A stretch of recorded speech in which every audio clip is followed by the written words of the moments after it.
بسم اللہ الرحمن الرحیم۔ السلام علیکم۔ طاہر پرواز آپ کی خدمت میں حاضر ہے غلام گردش کے ساتھ۔ دیکھیں، اس ملک کے ساتھ، اس قوم کے ساتھ یہ اسی ہفتے میں پتہ چلا کہ بہت بڑا فراڈ ہوا ہے، بہت بڑا فراڈ ہوا۔ آپ کے ساتھ بھی ہوا ہے، میرے ساتھ بھی ہوا ہے۔ اور یہ فراڈ کیا ہے یہ میں آپ کو بتاتا ہوں، اور اس کے لیے آپ نے بڑی توجہ سے سننا ہے یہ پروگرام، اور اس سے پہلے آپ سبسکرائب کر لیجئے اگر نہیں کیا، اور سننے کے بعد لائک کیجئے گا، شیئر کیجئے گا دوستوں کو، بیل آئیکن پلیز ضرور دبائیے گا تاکہ میرا اگلا پروگرام جو ہے وہ آپ تک پہنچ سکے۔ تو میں یہ کہہ رہا تھا کہ اس ملک کے ساتھ بہت بڑا فراڈ ہوا ہے۔ آپ کی جیب بھی خالی کی گئی، میری جیب بھی خالی کی گئی۔ یہ کیسے کی گئی یہ میں آپ کو بتاتا ہوں، اور لیکن میں آپ کو ایک بات اور بتا دوں۔ جیب تو خالی کی گئی، اور اس کا اعلان جو ہے سیکٹری وزارت بجلی و پانی نے کیا ہے، اور اس میں کون لوگ ملوث ہیں؟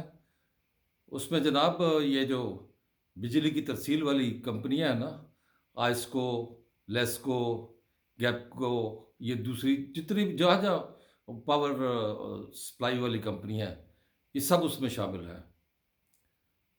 آج پھر بجلی اور گیس کی قیمتوں میں اضافے کا اعلان ہوا ہے، اور یہ ہوش ربا اضافہ ہے، اور اس کا اضافہ کب سے مانگا گیا ہے؟ پچھلے مہینوں سے۔ یعنی کہ آپ کا بل جو پچھلے مہینے کو کم آیا تھا، وہ اب اگلی دفعہ جب آئے گا وہ نئے ریٹ سے آئے گا، اور پچھلا بقایا جات بھی اس میں شامل ہوگے۔ اس صورت میں آپ کیا کریں گے؟ نہ تو آپ کی آمدنی میں اضافہ ہوا ہے، نہ آپ کو کوئی ریبیٹ مل رہا ہے، بلکہ کئی ارب روپے، 56-57 ارب روپے بجلی چوروں سے حکومت نے وصول کی ہے، اور کوئی 20-25 ہزار کے قریب لوگ جو ہے وہ جیلوں میں ہیں۔ لیکن اس کے باوجود یہ پٹرولیم، اپنا کہہ رہا ہوں بجلی اور گیس کی کمپنیاں جو ہے یہ اپنے نرخ میں اضافہ کرتی جا رہی ہیں۔ حالانکہ دنیا میں ایسا نہیں ہوتا کہ آپ ہر ایک مہینے، ہر 2 مہینے کے بعد آپ نیپٹا کو درخواست دیتے ہیں اور نیپٹا اسے منظور کر دیتا ہے۔ کوئی پبلک ہیئرنگ نہیں ہوتی۔ یہ جو کہتے ہیں نا پبلک ہیئرنگ ہوتی ہے، یہ پبلک ہیئرنگ کہیں نہیں ہوتی۔ مجھے بتائیں کس جگہ پہنچ رہے پبلک ہیئرنگ، میں وہاں آ کر بات کرتا ہوں۔ یہ سب ایک خبر بنا دیتے ہیں کہ پبلک ہیئرنگ ہوئی، لوگ وہاں موجود تھے، اور نیپرا نے منظوری دے دی۔ بجلی اور گیس یہ بنیادی چیزیں ہیں، اور یہ آپ کا کیا خیال ہے، الیکشن ہوں گے تو یہ صورتحال بہتر ہو جائے گی؟ قطعاً نہیں ہوگی۔ آپ مجھے بتائیے، یہ الیکشن میں جو کہا جا رہا ہے کہ 8 فروری 2024 کو ہونے ہیں، کہا جا رہا ہے، یہ کہتے رہیں، لیکن کیا کسی پارٹی نے آج تک کسی انڈیویجول ووٹر کو ٹچ کیا ہے، جا کے پوچھے کہ اور بتایا کہ یہ ہمارا منشور ہے، ہم بجلی سستی کر دیں گے، ہم گیس سستی کر دیں گے، ہم پٹرولیم کی قیمتیں کم کر دیں گے؟ کیا یہ کر سکتے ہیں؟ اگر یہ نہیں کر سکتے تو انہی کو رہنے دو، نگرانوں کو۔ الیکشن کی کیا ضرورت ہے پھر؟ جب ایسا ہی صورتحال لانی ہے، جو انسانوں کو، قوم کے جو لوگ ہیں وہ اسی طرح مہنگائی کی چکی میں پستے رہیں، جب بجلی مہنگی ہوگی، گیس مہنگی ہوگی، تو آپ کا کیا خیال ہے باقی چیزیں مہنگی نہیں ہوں گی؟ پٹرول سستا ہوا لیکن مہنگائی ختم نہیں ہوئی، اور بجلی کے بل جو آپ کو دیے گئے پچھلے کئی ماہ سے، وہ 30 دن سے زیادہ کے کر کے دیے گئے، اور اسے 1 مہینے کا بتایا گیا۔ یہ چوری پکڑی گئی ہے، یہ انہی بجلی کی ترسیل کے اداروں کی، جو کہ وابڈا کے زیر اہتمام آتے ہیں، جنہیں کہا جاتا ہے کہ یہ انڈیپینڈنٹ ہے، جبکہ یہ انڈیپینڈنٹ نہیں ہے، انہیں کمپنیاں بنایا گیا ہے۔ اور اب ان کی اگر پرائیویٹائزیشن کی بات ہوتی ہے تو یہ شور ڈالنا شروع کر دیتے ہیں، کیونکہ ان کے کھابے لگے ہوئے ہیں۔ یہ بجلی ترسیل کی کمپنیاں جو ہیں، لیسکو، آئسکو، گیپکو، KEPCO, Quetta power supply company, Islamabad power supply company, Lahore power supply company, PEPCO, Peshawar electric supply power company, یہ سب کے سب اس میں جو لوگ بیٹھے ہوئے ہیں، کیا وہ ان عہدوں کے اہل ہیں کہ یہ بجلی چوری بھی ان کے زمانے میں ہوئی؟